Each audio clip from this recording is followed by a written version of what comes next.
fans, welcome back to Good Guys Talk Back. Hey, it's episode 259.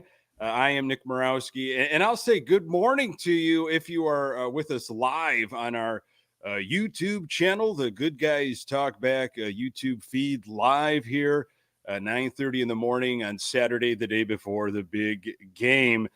So much to get to. Oh, it's projection season. An old friend has come back into our lives. We have new renderings of what this stadium is going to look like. It's going to change everything for the Chicago White Sox. Join us. Jump in on the comments. Good morning to Greg and Spags, who've already jumped in. Chopping all of this up with me, my dear friend, Pat Hester. Hello, sir. Good morning to you. Even we have to adjust to Super Bowl Sunday. Yeah. It's kind of a big deal. The NFL does a good job. We have to concede. We know our ratings and our watches will diminish, and we get that. So we hope everybody enjoys this episode and enjoys their Super Bowl weekend, which is an unofficial holiday. Nick, I want to ask you just real quick before we start, what excited you more yesterday? Was it the bringing back of a Danny Mendick, which I'm sure we're going to get to at some point this week, all the stadium drawings and announcements that came out and plans, or was it National Pizza Day yesterday? Of those three? Oh, National Pizza Day. Okay. And shout out to Phil's on 35th Street, the best pizza in my mind in the city of Chicago. So wow, put that down. So did you drive to the south side yesterday and pick up a pie and then bring it home? No. No. I'm going to be celebrating privately this coming week. And so you're observing it? Well, sometimes when it's national whatever day, or sometimes you have to veer off the actual, hey, today's the holiday. Well, I'm going to make, it's when you celebrate it. That's when it's actually, and I'm going to observe it a different day. It's coming up, and I will do that, and I will enjoy that. I think this past week too, either Tuesday or Wednesday, was National Fettuccine Alfredo Day. So if you want to lump them together and then just take a big nap afterwards, that would be great. Well, back in my 20s, when I just had no responsibilities, Nick, and I'll say it, you were grossly out of shape then. Look at you now, though, model of health. I would. You ever do this move? I would do a frozen pizza because I would be able to crush those, no problem. Those frozen pizzas solo. It's like, get away from me. I got this on my own. If you want pizza, make your own pizza. I'll do this one by myself. I would do a can of Hormel chili, and this is a good Super Bowl. If you want to do this for the big game on Sunday, try this one out. You do your frozen pizza, and then put Hormel chili on top of the pizza. Get all that warm and gooey, maybe a little bit of cheese, chili pizza for you. So. Do you put the chili on and then put it in the oven, or do you cook the pizza, then put the chili on? You warm the chili up in a microwave safe bowl, not in a can. Don't do it in the can. Don't warm the chili up in the tin can in the microwave. That'll cause a problem. Won't work. Yeah. Okay. So writing this down. Yeah. Right. Maybe I'll blast out the recipe, just to get everybody Cooking on the same Nick. page. And then you got the warm chili, you scoop it on your heated frozen pizza, and there you go, man. But does that get difficult though when the cutting comes into place, or are you just folding it like a big taco? Look, it depends on if you're just solo and you don't care. Well, if you're eating that, Nick, you are solo. Let's be honest. If that's your meal, if this is what you're making, you are a person that lives alone. Yeah. That is 100% true. So, hey, think about it. That's up to you. Some of those little logistics in terms of how you're going to cut it, that's your preference, what you want to do. All right, let's get back on track. I'm sorry I veered so far off. Let's get back to the good stuff here. Pacoda, Danny Mendick, stadiums. Yeah. Let's get to it. Yeah. So do you want to go projections? Do you want to go stadium? Do you want to go some of the NRIs here? I'm going to let you start with the bad. Let's start with the bad. Let's go from bad to more of the positive. So let's start with projections. Get that out of the way. Yeah. So if you're eating right now, which, it depends. And if you've got kids, you probably had breakfast 5 hours ago. 5:12. Yes, we had. But anyway, if you're snacking on something, you might want to just take a break. But you've probably consumed these projections already, because this is the season, folks. This is projection season. This is where everybody starts coming out with their predictions, and I'm sure over the next few days and even into spring training, we'll be getting all these different articles and stuff. Everybody will be popping off on what they expect, and we all know it's not going to be great for this 2024 team in terms of wins, losses. It's there, and we'll get to some roster stuff, especially pitching, because pitchers and catchers will be reporting in a few days. But you got Pacoda, you got Fangraphs, Zips. So they not only are giving you wins, losses, Pat, but they're giving you percentages of, well, could they win the division? What's the percentage to make the playoffs and beyond? And so 65-ish wins I'm seeing, 65, 66. Hey, that will save you from the 100 losses. So everybody that's, maybe freaking out about, I don't think they will. I don't think they are going to lose 100 games based on these expert projections. But what really caught me off guard is the 0% chance. I thought it was 0.5. That is, I think 0.5. I think Zips maybe was like, hey, 0.5 or 0.8 or something will give you, where Pacoda, I think, might have been like 0% across the board. Like, you shouldn't even play. Just stay in Camelback Ranch and just work on, drills and work on different stuff. Scrimmage versus local high schools, stuff like that. Okay. Yeah. Work on your pitcher fielding practice, work on TWTW, stay there and figure that out, because what do you look, you and I and everybody watching and listening, we're going to continue to watch this team, right? And we're going to be glued in. I get it. You just might not have the stomach for it the entire season, dip in, dip out. I totally respect that. You got to fan how you need to fan.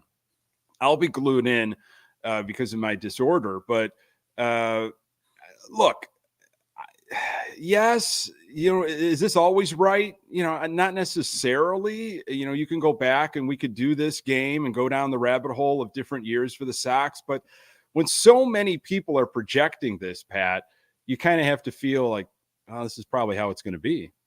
Yeah, it feels almost inevitable at this point. But the only thing, and again, this is unfortunate that we're here, is that most Sox fans are just leaning to hope and wishful thinking. Yeah. Would you say that over the past 2 years, anything that could go wrong did? Yeah, I would say that's a fair estimate, but do you make your own destiny sometimes? That's true. I guess I only bring that up, Nick, because this is, again, based on the roster. This is the only way you can think is, can it all go wrong again? Right? Can the injuries continue to these guys? And I guess they can if they don't take care of their bodies properly. Can they blow as many games from the bullpen that they have? Can they walk as many guys as they have in the past? Can they not walk as many times as they have in the past? I guess the only thing that you can look forward to, and again, and I'm not projecting them to win more than, I think 65 is grossly low, to be honest with you. I think it's really hard to win only 65 games in Major League Baseball. Maybe I'm a cockeyed optimist. I don't know, but my projection would be more around the 75 win total. Is that way too high? Is that crazy for me to think? So it could be hard to only win 65 games. However, if you obviously do not address some of the issues that are plaguing your team in terms of a proven right fielder and second base and beyond, and really address pitching, when you just ignore kind of that because you're on a different path, right? And we know that, like, we can see what's going on with this White Sox team. It's another rebuild, maybe not a tear down to the studs type of rebuild, but still a rebuild. With the optimism and the hope, and you still look at some of the guys, and this is the game we play of, Well, look at their roster. Like, how can these guys? It's a Moncada contract year, and Eloy is got a different type of batting stance with his. He's using his hands differently, and Robert's going to follow up on what he did, and maybe have a chip on his shoulder because he wants to do more. Maybe he's going to be in that MVP conversation, and Kopech's definitely going to figure it out. Watch out for Kopech. That you play those games, right? Mm-hmm. And why not? I have hope. I'm excited for the baseball season to start. But when you look at the metrics and the numbers that are attached to all these different players that they've cobbled together, and have they even been able to withstand a whole season? Some of these guys are like, well, they were in good fill-in roles, but they might have to step up in a starting role. That could be a lot to chew on. And I don't think 65 is going to be as bad, but gosh, 75 seems generous. Can I say low 70s right now? Well, just remember, we do have a bet, and Matt in the chat reminds us of that. Now the Sox are plus 4,000 to win the division. Maybe we should have waited. Maybe we should have waited, or we hedge. Do we hedge? That's not the right word for it. You would hedge the other way. Maybe we should double down, is what I'm saying. Maybe we should put another bet, another $10 each on the Sox to win this division. Then we're rolling in the dough, dude. Yeah, we've got a lot of opportunities. Our dear friend Mark was in Las Vegas, and he said, let me know if you want any other Sox bets. And I'm not a gambler. I don't have the personality for it. Trust me, because I'd be a mess with that.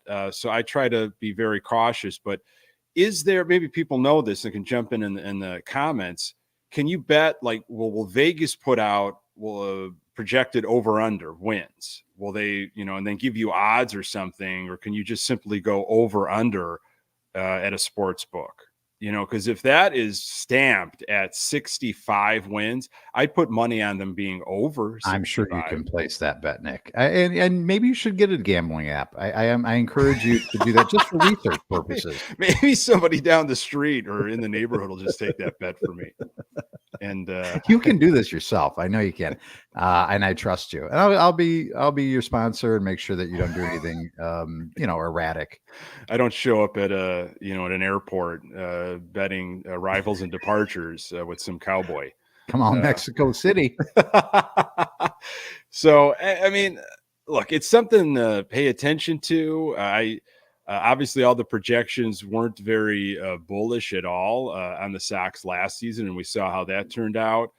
I mean, I think what these projections they lack is TWTW. You can't factor heart, man. You can't measure a player's heart, and we've got some players that are, they just play the game the right way. They play the Grifol way. Wow. There's going to be some speed. There's going to be focus on the little things, and you're hoping we have a bunch of Grinches, like the heart grew 3 sizes that day, and they're going to be able to lift the sleigh over their head. That's what we need. We need 25 Grinches on the team. Well, should we transition then to Danny Mendick, who, I mean, this Talk guy, about fun, mustache dances afterwards, TikTok. Why not? I hope it's the mustache revival tour. I hope he brings that back in full force. Because we could lose a mustachio gentleman in Dylan Cease. So we've got to have something on the roster. And he's a grinder, man. Before he got hurt in that crazy injury, I think it was Adam Hazley, where Mendick was playing shortstop or third because Anderson, I think, had the day off. And Mendick would have probably been playing second base. He wouldn't have been even involved in that play. And Hazley's coming in, Mendick's going out.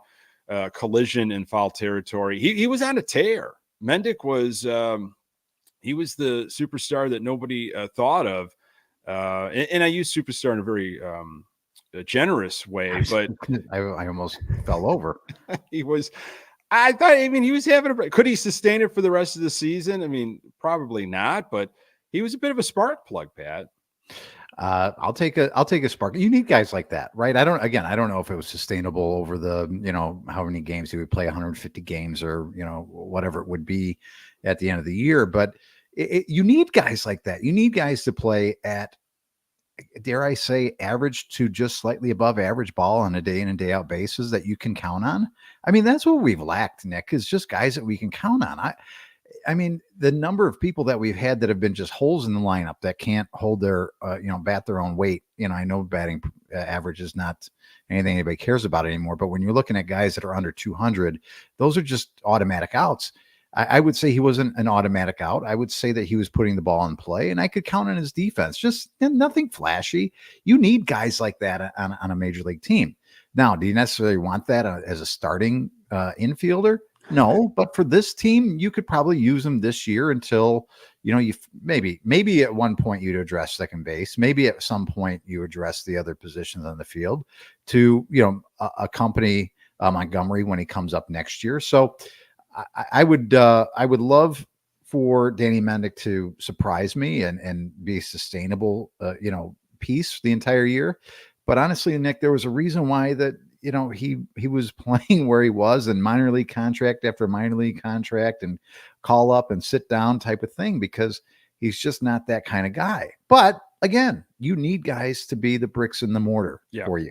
Yeah. Luke brought up Hanser Alberto's name, so he owes us 10 push-ups at his leisure whenever you get to that. But Luke brings up a good point. I mean, maybe Mendick is that guy. Maybe Grifol said to Getz, hey, I need that Mendick guy. You had him in the system. I think if we have an opportunity to bring him back and he fits into what I'm trying to do, get him, and maybe he wins. Romy's gone.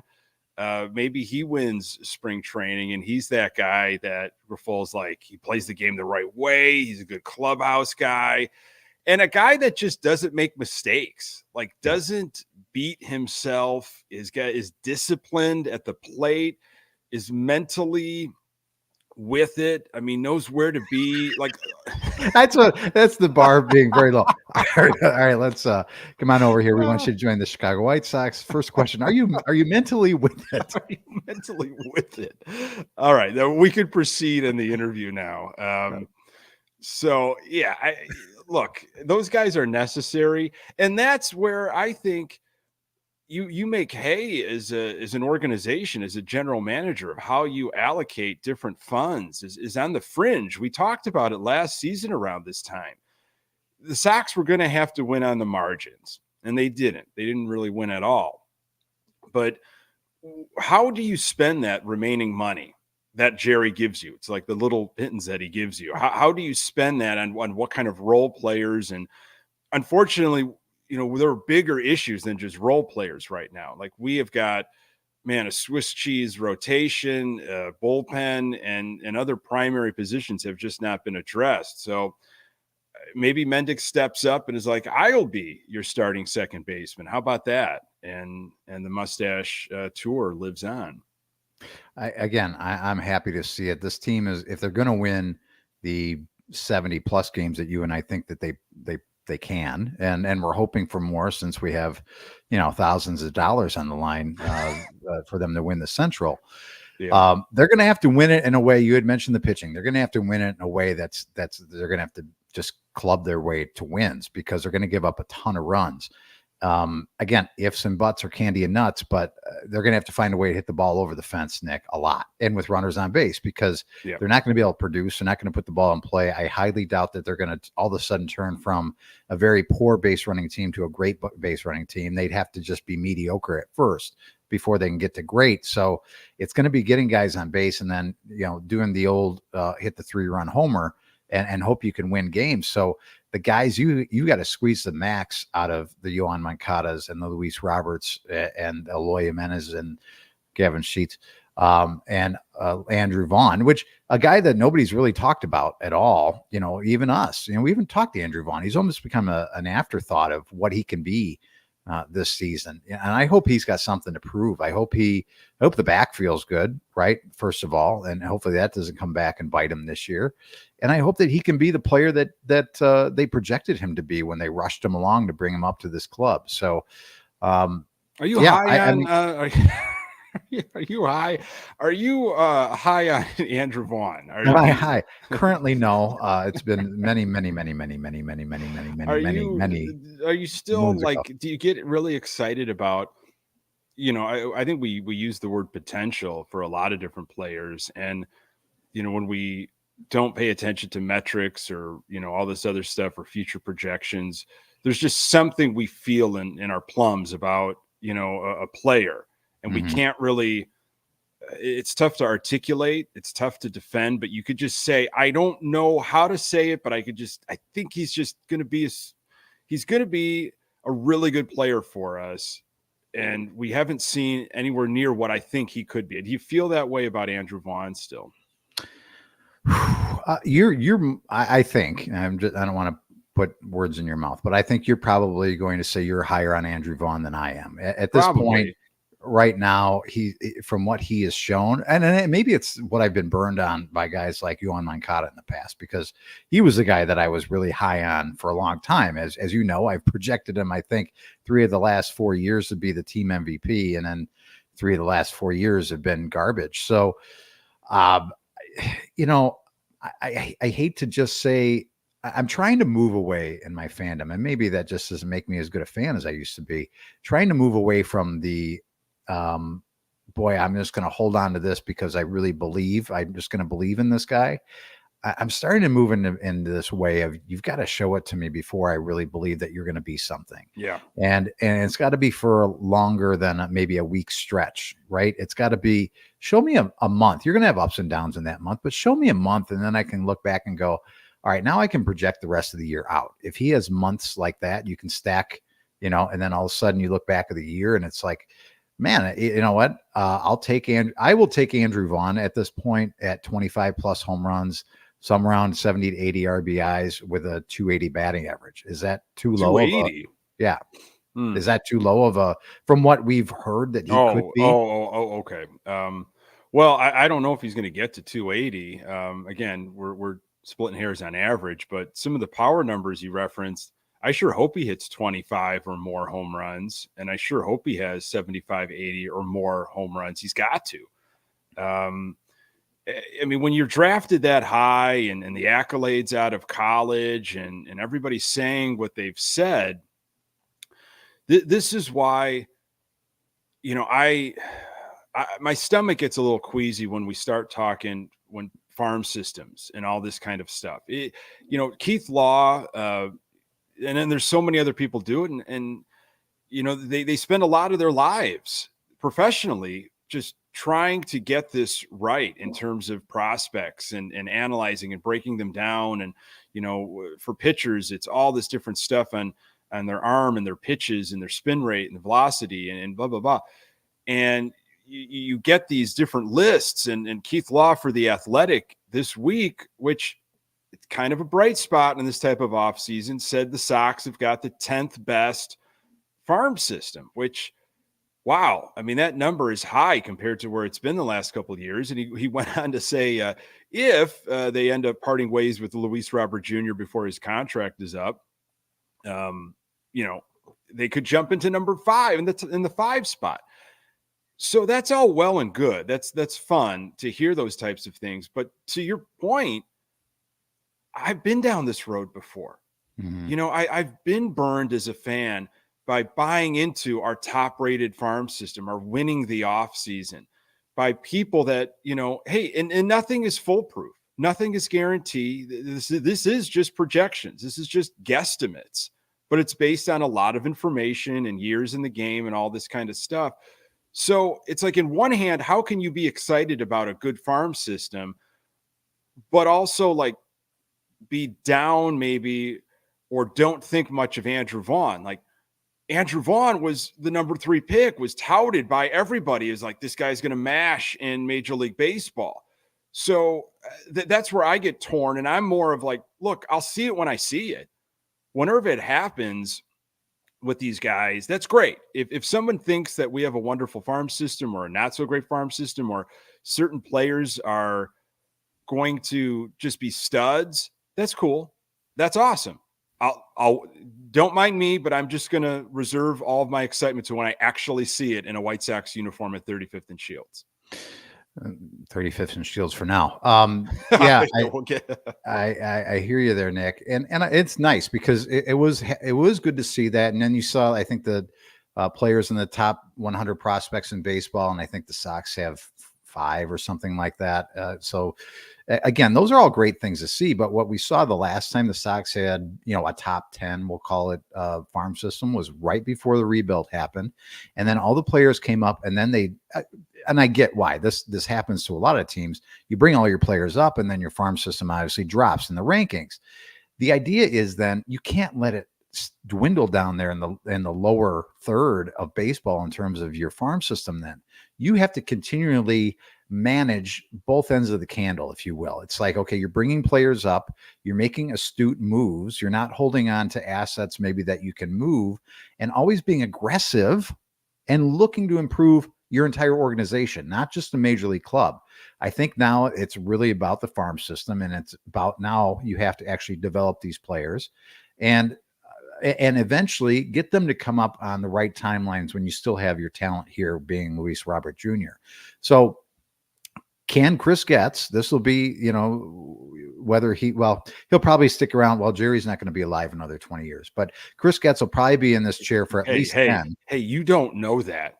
Well, that's true. Reinsdorf could be around, who knows, 120. He might set a record or something at this rate. Well, I've seen a lot of superhero movies lately, Nick, and there's a lot of people that have serums and things that keep them alive longer. I'm sure we're a lot closer this day and age to being reality than fiction. So maybe he finds a way to freeze himself and he's just able to be a talking head. I have no idea.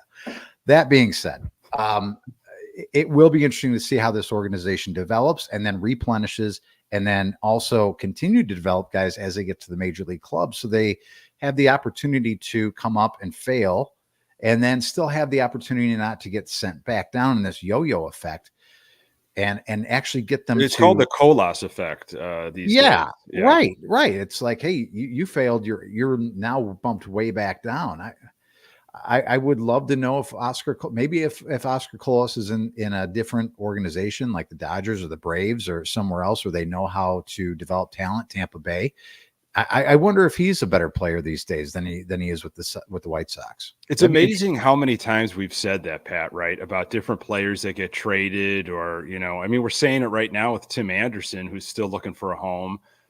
They just need a new scenery. They just need a different environment. And I think it's different for Anderson than it would be for Colas. But the fact is, like, then what's going on with our system? And that what's wrong with our scenery? Yeah, and there's a lot of problems, which is why Getz is drinking from the fire hose here. As a first-year GM, there's a lot going on, and he was in charge of player development, okay, which didn't go so hot. Yeah, and he's got this task of trying to help build up the farm system, and go in a different direction. And we need new culture, and we need new players, we need a new identity, and you've never done any of this before, let alone this type of thing. So that's why I give him a hard time. I'm not saying like I'm laying all Hans' faults at his feet, but it's really Jerry's fault ultimately. Of course, we all know that. And I wanted Getz to surround himself with people that, have done this before. It's like, I get it. I know how this works. I think bringing Barfield in is starting to prove a little bit in a positive direction. But he's got a lot on his plate, man. So I don't know. I don't blame just Rick for all that either. I blame a little of Kenny, who obviously wanted to make sure everybody knew who was really in charge of that organization for his tenure. I think Kenny fell in love with the guy, and we know it. He fell in love with the guys that he's always pined for, but his owner would never allow him to pay for. So he was bringing guys in, and I couldn't go back and figure out was Andrew Jones a trade, or we know the James Shields trade, the Tatis, which still haunts us to this day. But I just wonder how many good players in our organization have been exited or traded for these guys that were well past their prime and hoping for lightning in a bottle type of thing that really continually killed our organization. And Kenny Williams didn't value the farm system like you need to. He tried to do things in a way that was like halfway, like the old Yankees way, like we're going to overpay for players, but we couldn't overpay for players, but we wanted the stars, but they were just well past their prime. So it's like, we want the stars that are, we want them here. But we're not going to be able to pay top dollar. So we got to wait 5 or 6 years for them to be on the decline. So we can't afford them. Or, we're going to move off of young players because those are just assets and chips. And, we'll get guys back in the trade. And he was notoriously awful in the draft. He was notoriously an awful drafter. So it's just unfortunate that it's been run that way for so long. And this is what the result is. Yeah. Luke brought up Marcus Simeon. Yeah. And I believe that was Jeff Samardzija. Was that the Jeff Samardzija deal? Wasn't Simeon in this organization twice? Is that right? Or am I thinking of another player? Luke might know. Luke, if you know, Gonzalez, Gio Gonzalez. Oh, that's it. That's it. It was Gio Gonzalez. My bad. Yeah, there's a lot of those. I think Frankie Montas. Is that right? And you start to forget about all these because there's been so many of them. Do you, Pat, want to go pitchers and catchers, what that outlook is, or do you want to look at talk renderings? Let's talk renderings. I mean, my goodness gracious, I couldn't get enough. Yeah. Did that get you all in a lather? Did you? You know what happened? You know what did? You know me, Nick. I've always, and I'm going to probably offend a lot of the people if you do live in Bridgeport and that in the neighborhood, as Armour Square, for a long time. That you're probably not going to like my take as a suburbanite, but that is exactly what I've wanted a baseball stadium to look like. The sight lines and have the feel of, and again, they're just pictures. I don't know. There's not been a shovel put in the ground yet, but that is what modern day baseball experience looks like these days. And I know where a lot of people are going to go, and I get it. Where's the parking at? Where are you taking away our tradition of tailgating? And I enjoy it. I love it. I love going to tailgate in the South Side. It's fantastic. It's our thing. It's part of our White Sox fan culture. But if I'm going to have to sacrifice something, I will sacrifice it for that. And I'm sorry if that offends people. And I'm sorry that I'd rather have the ballpark out of 35th and Shields. Let me ask you this, and I'll weigh in on all. Because we agree a lot of things, Nick, and this might be something we're going to butt heads on, and that's okay. It makes for good podcasting.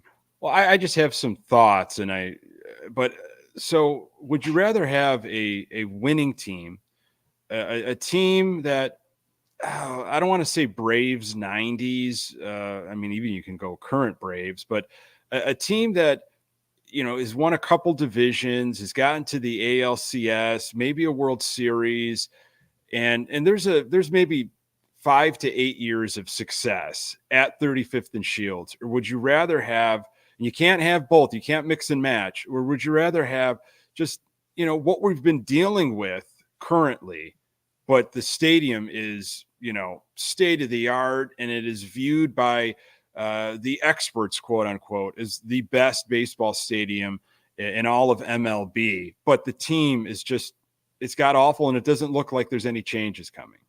Oh, I'd rather take winning. Okay. I mean, I'll play on the surface of the moon and go watch them there if that's the case, if they're winning. Now, I don't really care about that kind of stuff. I'd still go back and watch them if they were in Old Comiskey Park, falling down and decrepit and terrible, if they were a winning team. That the winning is ultimately more important than anything else, and I get that. But if you're but I know what's happening, and I know what's going on with this organization.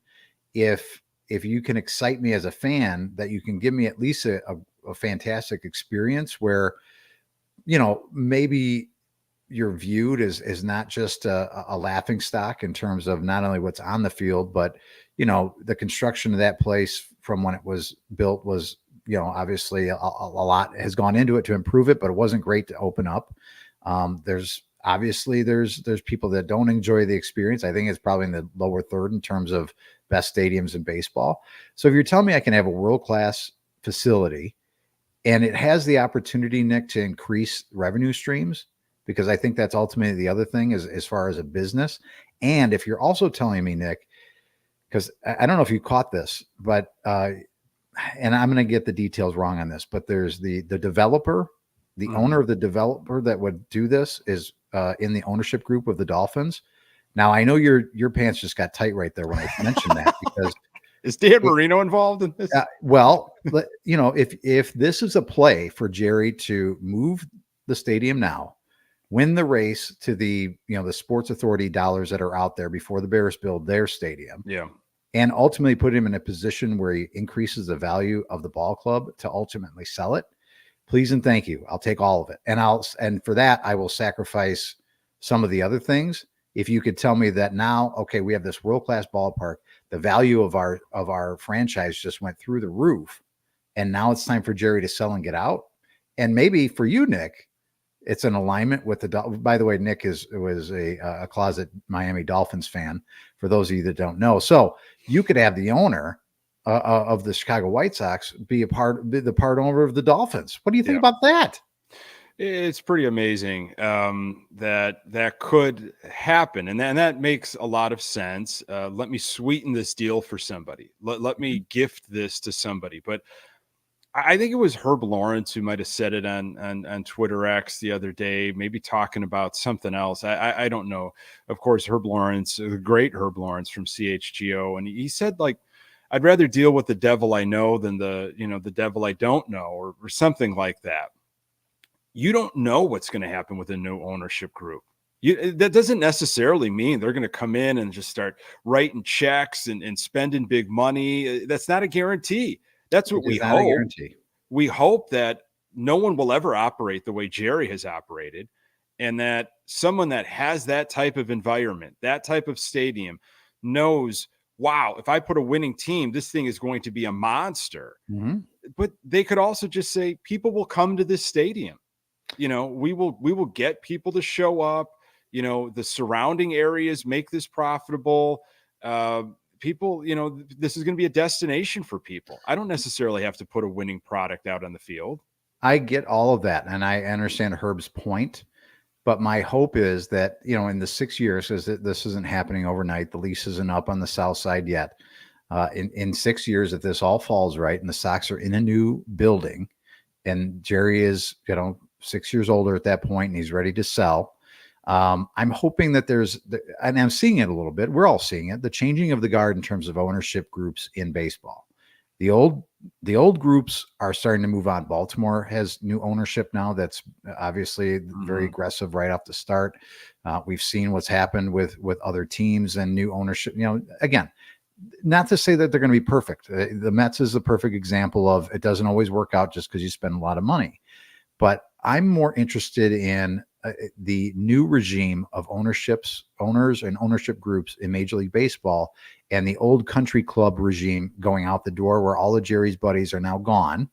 And you're not going to probably get an owner like Jerry, hopefully, back in that seat, because again, it's got to go through committees and keep letting guys into the group or ladies, whatever it is, into the group. And I don't see dinosaurs like Jerry Reinsdorf that thinking, and the rest of Major League Baseball going, this is good for the game to have a guy like this as an owner. I'm hoping that. Again, that's what we have to do as Sox fans, is this hope, or this everlasting hope that we have. Yeah. And those are great points. Yeah. I just see ownership in baseball changing. It's not, Jerry's buddies are going to be gone, in my opinion, by the time he's ready to sell. Matthew, thank you for jumping in the comments. Pat, you think the Sox are going to make at least one more playoff appearance before they leave their current location? I think so. I think baseball is so can be finicky, and if this year, we know what this year can be. We're looking towards 2025. I think I'm not going to say that this team is going to be a perfect product by then, but I think we're all kind of eyeing 2025 as hopefully a year where we get back and contend. And if you're contending, and I'm assuming Pedro will still be here, because he probably will be, because they're so tied together, him and Getz, that if you get things going in the right direction, injuries within your division, maybe you can win. Again, we talk about it all the time. It's the Central. I see, them having that pop-up opportunity here where maybe they're a year ahead of the rebuild, and maybe things are going along, and maybe this Colson Montgomery is the star that we're hoping he can be. And by then they can kind of get into the situation and be in the playoffs. Yes, I definitely think that. What do you think? It really depends on Danny Mendick. and what kind of season that he could probably put together moving forward. You will die in the Danny Mendick hill, and that's great. I love it. If I he hope makes can the meet him team, someday. if he's the starting second baseman, I will get over to Grandstand. I will make my Danny Mendick jersey. I will get that custom made. Here's your assignment for when you're in spring training. When do you leave again? You leave soon. Right? I leave in a month, I think, In a month. March 10th. I hope the weather is better there. It's chilly in Arizona right now. Yeah. So you need to get a selfie with Danny Mendick. Oh, I will. I'm going to be out there early because you can get to the facilities and watch all the bunting and that's the goal. Runners. That's the thing. Two of the greatest mustaches in Chicago together, taking a picture. That'll be great. Yeah, I will make that my goal. I back to the original question, and thank you, Matthew, and thank you so much for everybody jumping in the comments. This has been great. And if you're ever wondering, like, hey, I'd like to help out Good Guys Talk Back. No money. We don't need any money. Just subscribe. Whoa, wait. We didn't talk about that. Just subscribe to the YouTube channel. You have no idea how much that does for us and help with everything going on. So just subscribe. Even if you don't think you're going to watch the live feed on YouTube very often, subscribe to the channel, pass it along. We really appreciate it. I'm going to do those messages where if you play us backwards, there's going to be things that you can hear where it says send us money. That'll be what I do. Well, I do think they'll have one more playoff appearance. If they are going to leave in 6 years, I think they'll have another playoff appearance somehow, some way. We'll see postseason action at 35th and Shields one more time. But I know you're excited and you have all the right to be excited. When there's not a lot going on for this team, again, hey, whatever gets you going as a fan. And the renderings look amazing, and it looks very similar to a lot of ballparks that I've been to that are recent builds right in the hub of a city with, all of that going on around it. And there's a water opportunity and these kind of open concepts. And I get it. It's the way stadiums are trending. The whole parking situation, I do find it kind of interesting, but it's real. Okay. That is a real concern for especially fans of a certain age. I'm sorry. And I just use like my parents' as references or other people that I know that are so used to, especially from the burbs. I get into a car, I drive to a place, I got through traffic, whatever that is, I get to park, whatever that money is, and then I go. Okay. It's part of doing business. I get that. I am not interested as a fan to drive to a train station, look at a schedule, pay attention to a schedule, take the train in, get off of the train, find an L that's going to take me near the new stadium. Then I'm going to walk. And if you got a couple kids and it's a certain time of day, you might say, forget it. Yeah, I know I can do it, but I don't want to do it. I don't have interest for that. So I get all the, and when I was in my 20s and I was living in Chicago and bouncing around to different neighborhoods, man, I didn't own a car for a year and a half, and I was just oblivious. You think you think like you are made of Teflon, like nothing is going to bother you. Like I will figure it out. I'll walk to a train station. I'll just walk downtown from my, North Side neighborhood. And when you get older, you get kids, when you have other responsibilities. Now that I'm not saying that is always how it goes. I know that there's people that have navigated public trans very well and they have no problem with it. It's like, if I can get to that stadium and see that, I'll take whatever trains I want. The parking thing, I'm just saying it's going to throw people off. You're going to be bringing in probably a different type of clientele, fan base, however you want to call it. There will be parking. It's just not going to be how it is right now. And, you're not going to have that type of, I don't think you're going to have that type of tailgating community. It's going to be something different. So the up in arms stuff about parking, it's just because, that's a mindset, man. Yeah. When you're living in the burbs and traveling in, some people are just, they're not public transportation people. So you as a team and an organization might be saying, well, if you're not, then sorry. Yeah. You know, you're going to either have to learn it or just you're not going to attend many games. That's just my feeling. I have a fantastic idea for us, Nick. When the Sox win the Central this year and we collect all of that money, we turn that in and you and I buy a boat. Okay. And then we take the river. Now you're talking. Now we figure out where we launch. I don't know where the Chicago River, how to navigate. And the term is launch. We just launch. So we launch it into a river somewhere, and boom, right up north. And then we dock our boat right outside the ballpark. Well, we might be able to, get on the I&M Canal. We could store it, and I live by the I&M Canal. We take the I&M and we just, we go by the old, locks and the back ways, and we'll get an old prospector map and we'll follow that into the main area.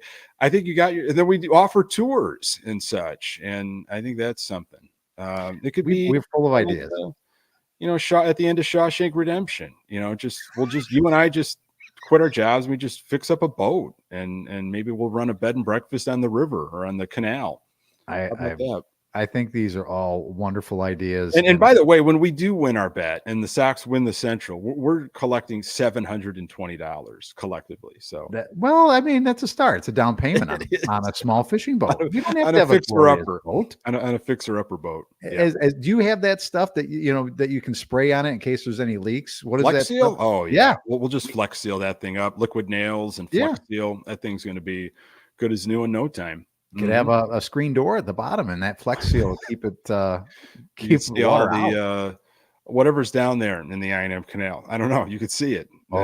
It's beautiful this time of year, especially. Speaking of beautiful, Pat, how about this group of pitchers and catchers that are going to report in a couple days? Can I refresh you on the names, or are you solid on the names here? Nick, this was a fantastic show. I look forward to our next episode. Please refresh me. Please bring it back into the forefront. Look, the bullpen is going to be kind of a hot mess. We've got potential. I think there's questions of health, as there always is. Track record. I think with starting pitching, the track record is what worries me a little bit. You've got some arms, and they're more than warm bodies in my mind. But the fact that they haven't done it for 162, in MLB, that's concerning. It's more than a little. It's concerning. It's probably why, of course, they're projected the way they are.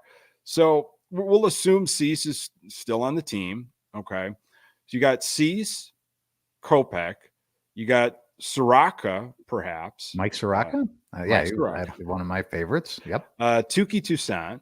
We saw some of him last year. Yep. You've got Flexen. You've got Schuster and Fetty. Yeah. Those are your potentials, I think, that could be vying for the 5-man rotation. And, I talked about this with Ian Eskridge and Danny Miller on the most recent Future Sox podcast. And Ian brought up a great point. Like, it's not 5, it's not 7. It might be 9 to 11 arms that you might have as starting pitchers throughout the year because of injuries and a lot of other stuff. Mm-hmm. But Pat, Fetty is the guy that, was a dominant, I think KBO, won like their Cy Young. Flexen, I think they're high on. I couldn't tell you much about Soraka and Schuster, aside from that I think Atlanta liked what they had in them. Touki, we were excited about, more of a, wow, pleasantly surprised. Can Touki really do that for 162, taking the ball every 5th day? And we know what Kopech is bringing or not bringing. So I'll tell you what, man, that is a list only a mother can love in my mind. I hope their mothers aren't listening right now, because you've told them that they're all failures. You know what, Nick? It's going to be interesting too to see how they evaluate these guys in spring. We know that guys, the breaking ball doesn't break the same way in Arizona as it does when they get up north and pitch in Chicago. So, are you really evaluating these guys and their off-speed stuff? Is it just really on location? And we know guys are really just working on things in spring training. So if they get lit up, it's like, okay, well, today I was just working on this, and this, and I really wasn't worried about what I was giving up. So, we could be terrified after we get through spring training of, what we're seeing, because you're talking about guys of a talent level that isn't as high as we'd like to see it, or where we have seen it over the last couple of years with the rotation that we had that we felt really strong about, to now you have them, situational pitching and not going long innings in spring training, working on things. And really, can you really evaluate that? And it's like, okay, you're just going to go, these are the 5 guys. These are the best 5 guys we have. And we're going to ride with them to start the year. And the Cease thing, he's going to be on this team now after seeing what's happened here in the offseason. He's going to be on this team at least until the trade deadline this year, if not through the entire year, in my opinion now.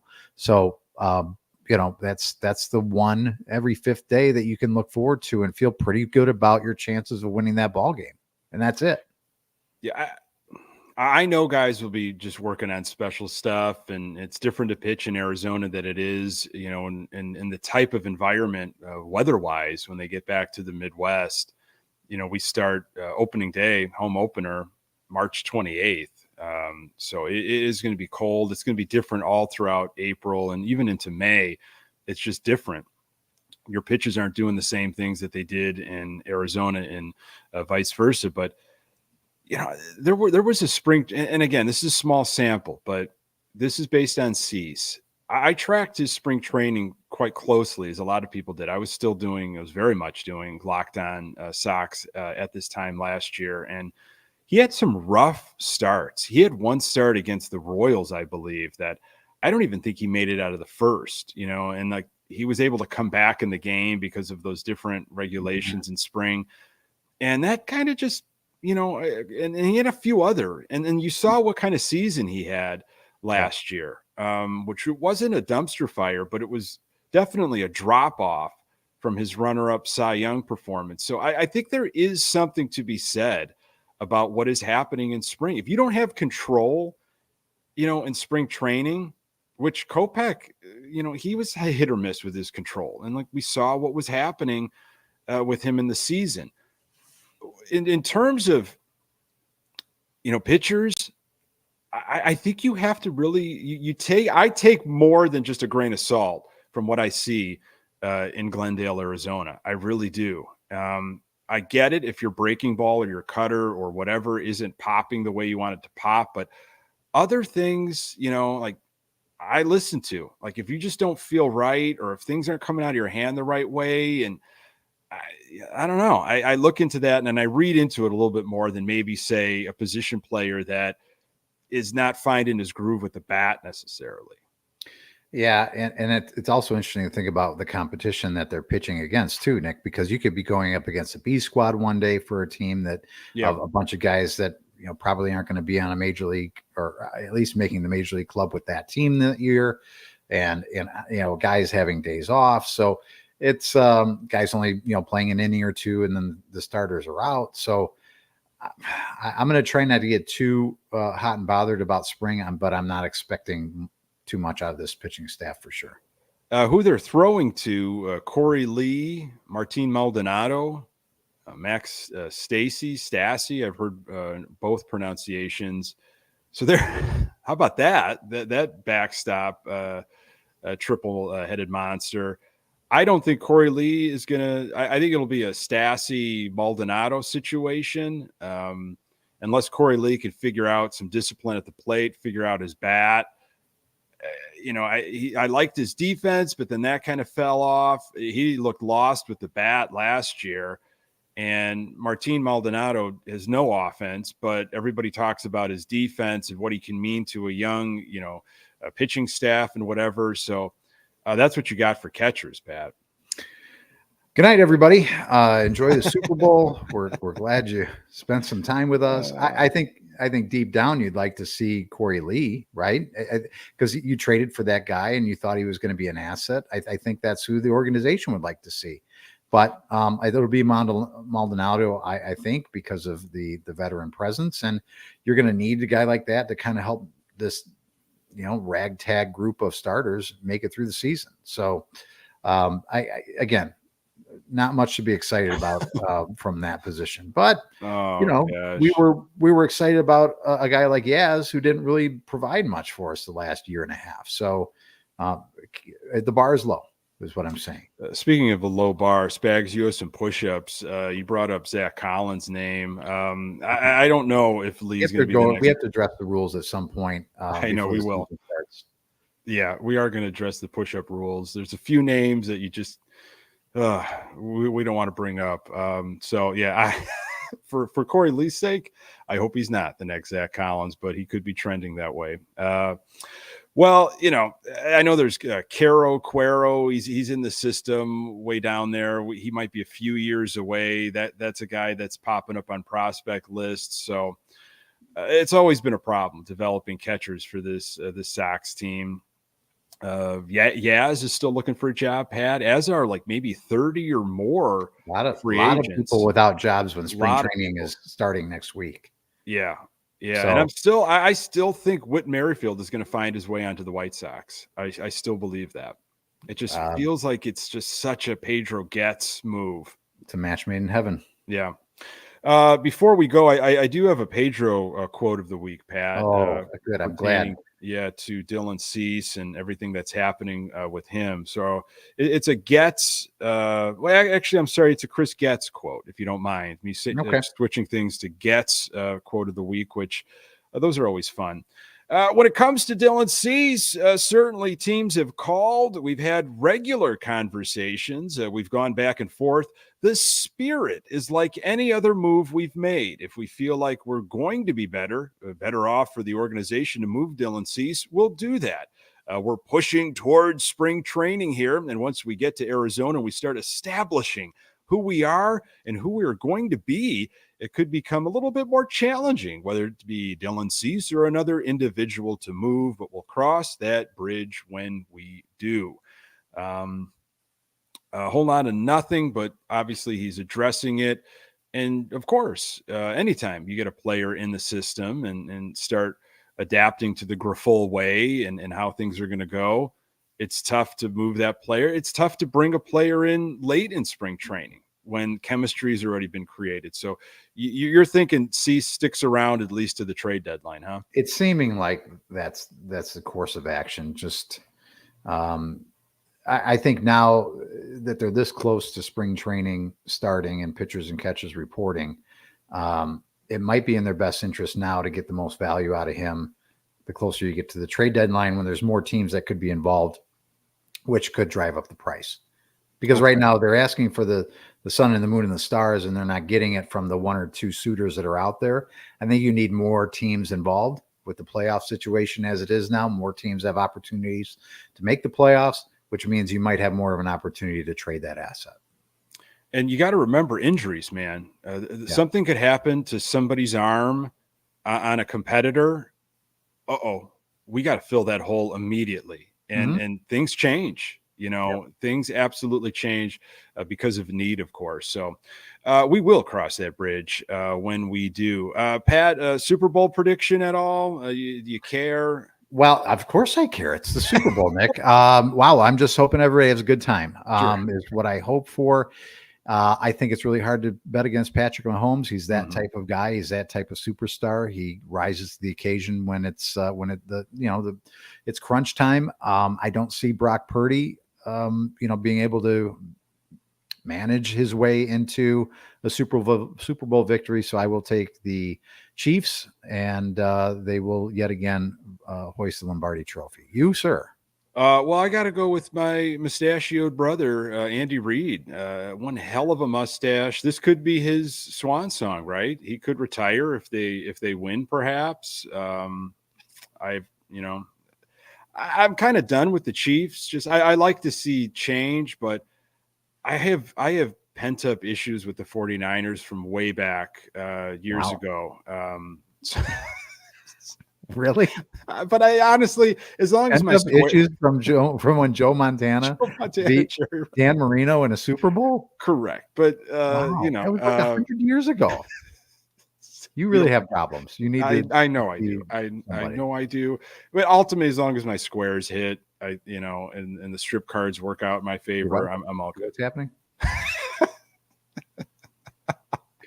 I did decline the invite to your Super Bowl party. I was not aware there's be stripping.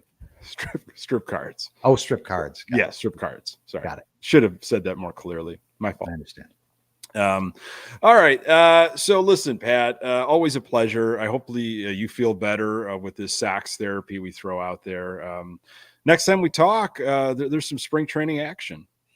We'll have baseball actual games that we'll be breaking down because you and I will be all over it. So can't wait to do that. Happy Super Bowl Sunday to you and all of our wonderful fans out there. Yep. Have a fantastic Saturday. Folks, thank you so much for joining us live on this Saturday morning, jumping in on the comments. Great stuff.